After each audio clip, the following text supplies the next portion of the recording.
रामकृष्ण हरी. श्री स्वामी समर्थ. स्वागत आहे तुमचं आपल्या मराठी यूट्यूब चॅनलवरती.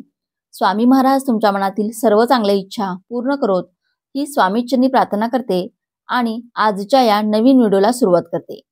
येत्या 2 सप्टेंबरला शेवटचा श्रावणी सोमवार आहे. तसेच याच दिवशी पिठोरी अमावस्या, सोमवती अमावस्या देखील आलेली आहे. तसेच याच दिवशी बैलपोळा देखील आहे. या दिवशी आपण काही उपाय केले, काही सेवा केल्या तर त्या खूप प्रभावी ठरतात.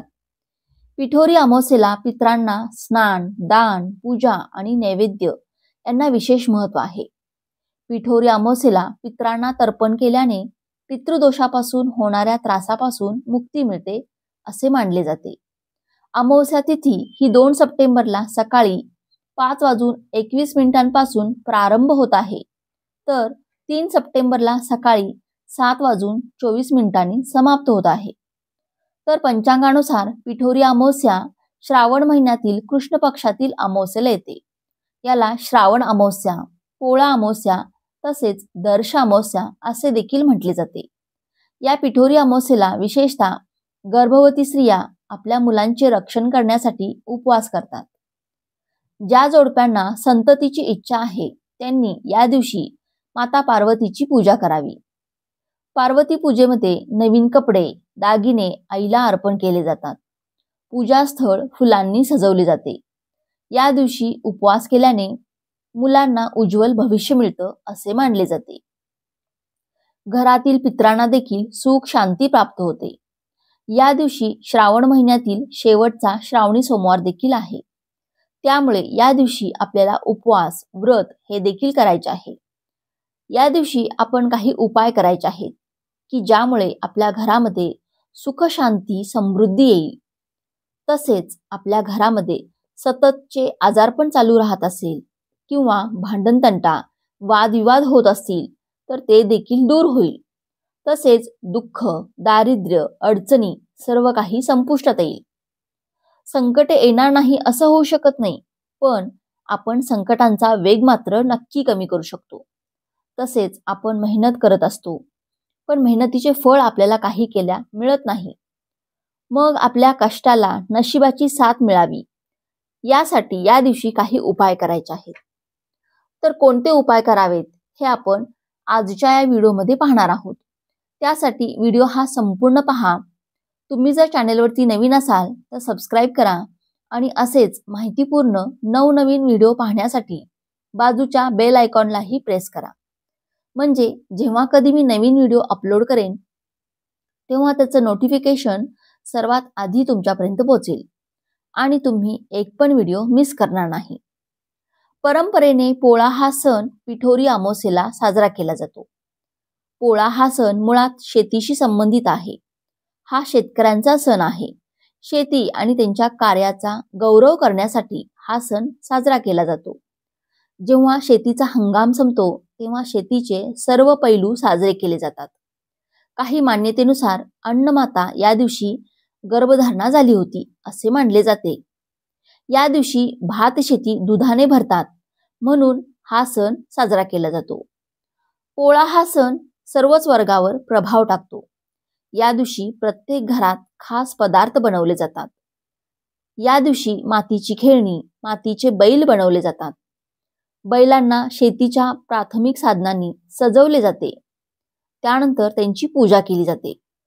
काही ठिकाणी बैलजोडीच्या उत्कृष्ट सजावटीच्या स्पर्धाही आयोजित केल्या जातात. तर या दिवशी आपल्याला गाईला किंवा बैलाला एक वस्तू खाऊ घालायची आहे की ज्यामुळे आपले सर्व दुःख, संकटे हे नक्कीच दूर होतील. या दिवशी आपण सकाळी लवकर उठायचे आहे. अगदी तुम्ही ब्रह्ममुहूर्तावरती उठलात तरी पण चालेल. ब्रह्ममुहूर्तावरती आपण जी काही पूजा करत असतो, जी काही सेवा करत असतो ती सेवा नक्की फलदायी ठरते. या दिवशी अमावस्या आहे. त्यामुळे या दिवशी आपण आपल्या घराच्या बाहेर थोडंसं पाणी हे शिंपडायचं आहे. थोडंसं पाणी घ्यायचं आहे.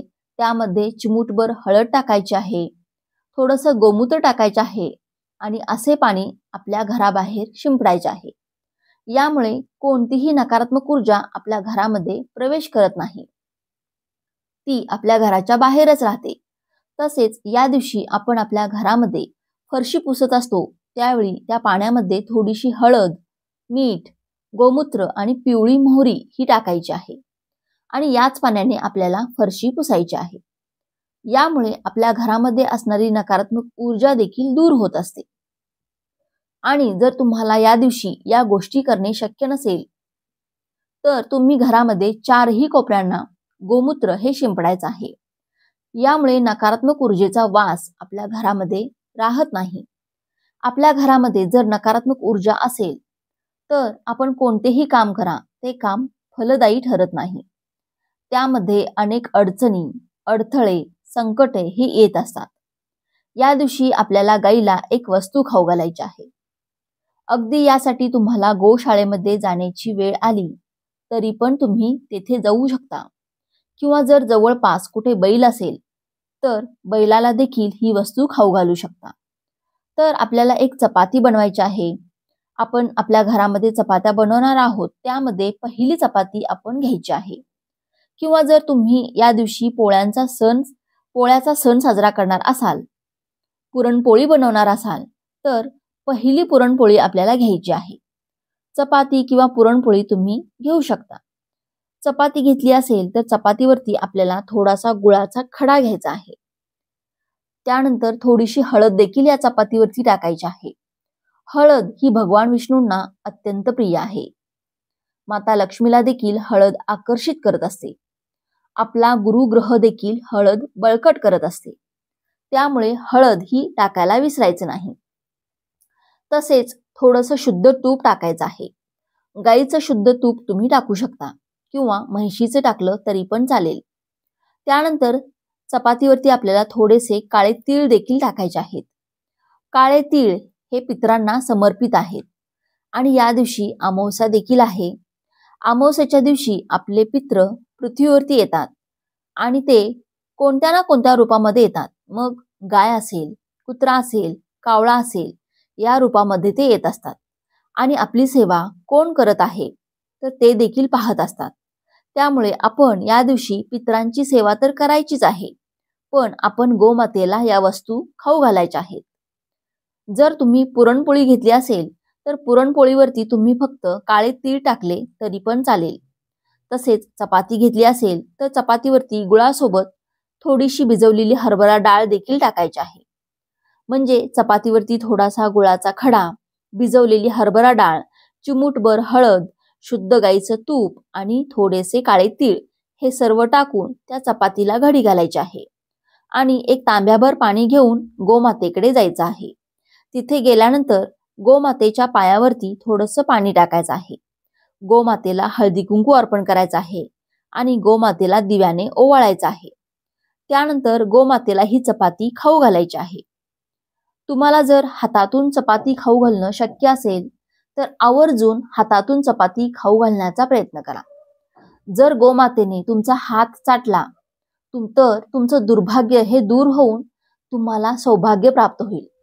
आणि जर असे करणे शक्य नसेल तर तुम्ही गोमातेच्या पाठीवरून 3 वेळा हात फिरवायचा आहे आणि ओम नमो भगवते वासुदेवाय नमः या मंत्राचा जप करायचा आहे. त्यानंतर गोमातेला आपल्याला प्रदक्षिणा घालायची आहे. गोमातेला आपण 2 प्रदक्षिणा घालाव्यात. तसेच प्रदक्षिणा घालत असताना आपण ओम नमो भगवते वासुदेवाय नमः या मंत्राचा जप देखील करायचा आहे आणि गोमातेच्या पायाखालची माती आपण आपल्या कपाळाला लावायची आहे. गोमातेमध्ये 33 कोटी देवतांचं वास्तव्य असतं. त्यामुळे आपल्याला 33 कोटी देवांचा आशीर्वाद हा प्राप्त होत असतो. तसेच गाईला प्रदक्षिणा घातल्यामुळे आपले ग्रहदोष देखील दूर होतात. तसेच पितृदोष असेल तर तो देखील नष्ट होतो. गाय ही माता लक्ष्मीचे स्वरूप मानले जाते. गाय ही आपली आईच मानली जाते. लाल गाईला हिरवा चारा खाऊ घातल्याने खूप फायदे होतात. काळ्या गाईला अन्न देऊन शनीचे अशुभ परिणाम देखील दूर होतात. अगदी तुम्हाला या दिवशी गाईला चपाती किंवा पोळी खाऊ घालणे शक्य नसेल तर तुम्ही हिरवा चारा देखील गाईला किंवा बैलाला खाऊ घालू शकता. लाल गाईला गूळ खाऊ घातल्याने मंगळाची प्रतिकूलता कमी होईल. हा ज्योतिषशास्त्रीय उपाय भाऊ, मित्र आणि जोडीदारासंबंधी असणाऱ्या समस्या कमी करण्यासाठी देखील प्रभावी मानला जातो. गाईला चण्याची डाळ आणि गूळ खायला दिल्याने गुरुची कृपा लाभते. हा उपाय केल्याने जीवनात आनंद येतो. वैवाहिक जीवनातील अडथळे दूर होतात. हा उपाय शिक्षण आणि मुलांच्या सुखासाठी देखील फायदेशीर असल्याचे सांगितले जाते. गाईला या वस्तू खाऊ घातल्यानंतर गोमातेकडे तुमची जी काही इच्छा आहे, जी काही मनोकामना आहे ती मागायची आहे. तुमच्या कठीणातील कठीण कोणतीही इच्छा असो, संतान प्राप्ती होत नसेल, विवाह योग जुळून येत नसेल किंवा नोकरी मिळत नसेल, जे काही तुमची इच्छा आहे ती मनापासून आणि श्रद्धेने गोमातेकडे मागायची आहे. बघा, तुमची इच्छा लवकरच पूर्ण होईल. जर तुम्हाला आजचा हा व्हिडिओ आवडला असेल, व्हिडिओतील माहिती उपयुक्त वाटली असेल तर व्हिडिओला एक लाईक नक्की करा. चॅनलवरती नवीन असाल तर सबस्क्राईब करा. श्री स्वामी समर्थ.